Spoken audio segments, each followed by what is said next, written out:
जय श्री कृष्णा। श्री कृष्ण ने बताया, मांस खाना पाप है या पुण्य। एक बार श्री कृष्ण यमुना नदी के तट पर बांसुरी बजा रहे थे। उसी समय दौड़ता हुआ एक हिरण और भगवान के पीछे आकर छुप गया। वह बहुत डरा हुआ था। भगवान श्री कृष्ण ने प्रेम से उसको सहलाया और कहा कि तुम इतना डरे हुए क्यों हो। वह डर से एक ही तरफ देख रहा था जहाँ से वह भाग कर आया था। तभी वहीं से भागता हुआ एक शिकारी भी आया और श्री कृष्ण से बोला, इसे मुझे सौंप दो, ये मेरा शिकार है। भगवान बड़े प्रेम से बोले, हर प्राणी के जीवन पर सबसे पहले अधिकार खुद का, उसी का अधिकार होता है। फिर तुम्हें ये कैसे लगता है कि इस पर सिर्फ तुम्हारा अधिकार है। भगवान के ऐसे वचन सुनकर शिकारी क्रोध से भी आ गया और बोला, तुम मुझे ज़्यादा ज्ञान मत दो, ये मेरा शिकार है और मैं इसे पकाकर खाना चाहता हूँ। यह सुन भगवान फिर बोले कि किसी जीव के प्राण लेकर उसका भक्षण करना पाप है, तो तुम ऐसा करके क्यों पाप कमाना चाहते हो। वह शिकारी बोला, मुझे पाप और पुण्य का भेद नहीं पता, बस पता है कि यह मेरा भोजन है और मुझे जीवित रहने के लिए भोजन की ज़रूरत है, और वैसे भी मैं इसके प्राण हर कर इसे जीव बंधन से मुक्त कर रहा हूँ। यह तो पुण्य क्रम हुआ ना। फिर आप मुझे पुण्य कर्म करने से क्यों रोक रहे हो। जहाँ तक कि मैंने शास्त्रों में सुना है, जीव हत्या तो उनमें भी उचित बताई गई है। वह फिर बोला, राजा महाराजा भी तो शिकार किया करते हैं, तो सारे पाप पुण्य क्या केवल निर्धनों के लिए ही बने हैं। भगवान श्री कृष्ण मन में विचार करने लगे कि तामसिक भोजन करने से इसकी बुद्धि क्षीण हो गई है, जिससे यह कुछ भी नहीं समझ पा रहा है। भगवान को गहरा सोच विचार करते देख वह शिकारी बोला, चलिए अब आप ही मुझे बता दीजिए कि मांस खाना पाप है या पुण्य है। यह सुन भगवान श्री कृष्ण बोले, ठीक है, अब मैं तुम्हें एक कथा सुनाता हूँ, जिससे तुम्हें यह ज्ञात हो जाएगा कि मांस खाना पाप है या पुण्य। शिकारी के मन में यह विचार आया कि कथा सुनकर मैं थोड़ा अपना मनोरंजन कर लेता हूँ, उसके पश्चात हिरण को तो मैं ले ही जाऊँगा। श्री कृष्ण बोले, एक बार मगध में सूखे के कारण अन्न पैदा नहीं हुआ, और यह देख वहाँ के राजा बहुत चिंता में डूब गए, क्योंकि वह जानते थे कि यदि इस संकट का जल्द ही कोई समाधान नहीं निकाला गया तो राज्य में जमा किया हुआ अन्न भी बहुत जल्द खत्म हो जाएगा और प्रजा भी संकट में आ जाएगी। राजा ने तत्काल ही अपने मंत्रियों और सलाहकारों की एक सभा बुलाई। बैठक में राजा बोले, आप सभी के मत में ऐसी कौन सी सबसे सस्ती वस्तु है जिससे हम इस समस्या से मुक्ति पा सकते हैं। राजा के मुख से ऐसे वचन सुनकर सभी मंत्री विचार करने लगे कि अन्न, सब्जियां, फल इत्यादि को उगाने में फिर से और अधिक समय लगेगा।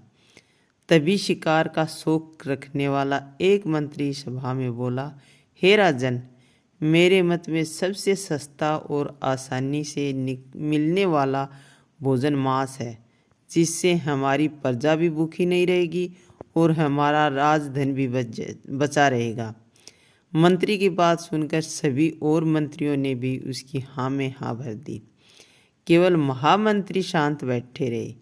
यह देख राजा महामंत्री से बोले कि मैंने देखा है कि सभी मंत्रियों ने अपना अपना मत दिया, केवल आपने अपना मत नहीं दिया। कृपया कर आप भी अपना मत दीजिए। महामंत्री बोले, हे राजन, मांस सबसे सस्ता भोजन है, इस बात से मैं सहमत नहीं हूँ, और इस विषय पर अपना मत देने के लिए मुझे कल तक का समय दे। यह सुन राजा ने महामंत्री की बात मानते हुए अगले दिन फिर से सभा बुलाने का आदेश दिया। उसी रात महामंत्री उस मंत्री के घर गए जिसने मांस को सबसे सस्ता भोजन बताया था।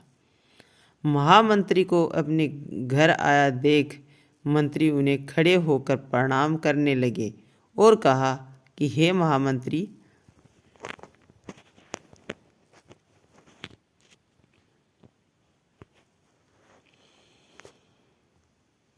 मंत्री खड़े होकर प्रणाम करने लगे और कहा कि हे महामंत्री, यदि आपको मुझसे कोई काम था तो आप मुझे संदेश भेज देते, मैं खुद आ जाता। महामंत्री बोले, संध्या के समय महाराज बहुत बीमार पड़ गए हैं और वैद्य जी के अनुसार उनके प्राण बचाने के लिए किसी शक्तिशाली मनुष्य के शरीर का 2 तोला मांस की आवश्यकता है। आप महाराज के करीबी हैं तो मैं चाकू से चीरकर आपके हृदय से केवल 2 तोला मांस निकालूंगा। यह सुन उस मंत्री के हाथ पैर फूल गए और चेहरा सफ़ेद पड़ गया। महामंत्री बोले, आप केवल हाँ बोले, इसके बदले मैं आपको 1 लाख मुद्राओं के साथ साथ एक बड़ी जागीर और महामंत्री का पद भी दिलवा दूंगा। मंत्री विचार करने लगा कि अगर मैं जीवित ही नहीं रहूँगा तो यह धन दौलत मेरे किस काम की। वह मंत्री भागता हुआ अपने घर से 1 लाख मुद्राएं लाया और महामंत्री के चरणों में रखकर बोला, हे महामंत्री, आप अपनी 1 लाख मुद्राओं से मेरी 1 लाख मुद्राएं और मिला लीजिए और किसी अन्य को 2 तोले मांस के लिए ढूंढ लीजिए। मुझे क्षमा करें और मैंने जो महाराज के लिए 2 तोला मांस देने के लिए मना किया है, यह बात किसी को न बताएं। यह कहकर मंत्री अपने घर हड़बड़ाता हुआ चला गया। महामंत्री इसी प्रकार बाकी और मंत्रियों के घर भी गए। किसी भी मंत्री ने 2 तोला मांस देने की सहमति नहीं दी और अपना बचाव करने के लिए लाखों मुद्राएं देते रहे। इस तरह से महामंत्री ने रात ही रात में बहुत सारा धन इकट्ठा कर लिया और सुबह सारा धन लेकर महल में पहुंच गया। उधर सभी मंत्री यही सोचकर चिंतित थे कि अब महाराज का स्वास्थ्य कैसा होगा। कुछ क्षणों में महाराज सभा में आकर अपने सिंहासन पर बैठ गए। राजा को स्वस्थ देख सभी अचंभित रह गए और महामंत्री की ओर देखते हुए सोचने लगे, इसका मतलब महामंत्री ने हमसे झूठ बोला था। सभा में बहुत सारा धन पड़ा देख राजा बोले, हे महामंत्री, यह इतना सारा धन कहाँ से आया? महामंत्री ने कहा कि मैं तो केवल 2 तोला मांस लेने के लिए निकला था, लेकिन सभी मंत्रियों ने अपनी जान बचाने के लिए इतनी सारी मुद्राएं दे दी। अब आप ही मुझे बताइए कि मांस सस्ता है या महंगा। यह सुन राजा को महामंत्री की बात समझ में आ गई और अपनी प्रजा से बोले कि वे ज़्यादा से ज़्यादा समय खाद्य पदार्थ उगाने में परिश्रम करें और महामंत्री के द्वारा एकत्रित किया गया धन भी राजा के आदेशानुसार इसी कार्य में लगाया गया। कुछ समय पश्चात राज्य में खाद्य पदार्थों का उत्पादन बढ़ गया और खाद्य का संकट भी टल गया। भगवान के मुख से यह ज्ञान प्राप्त होने के बाद शिकारी समझ गया कि प्राण सबको अति प्रिय होते हैं, चाहे वो किसी मनुष्य के हों या जानवर के, और वह हाथ जोड़कर भगवान कृष्ण के चरणों में बैठ गया और प्रण लिया कि आज के बाद वह किसी को क्षति नहीं पहुंचाएगा। संकट पुराण के अनुसार यदि कोई मनुष्य भूख से भी मर रहा है तब भी उसे मांस का सेवन नहीं करना चाहिए। भगवान गीता के अनुसार श्री कृष्ण कहते हैं कि किसी भी प्राणी की हत्या करना या उसके मांस का सेवन करना निषेध है और उसे महापाप की श्रेणी में रखा गया है। जय हिंद।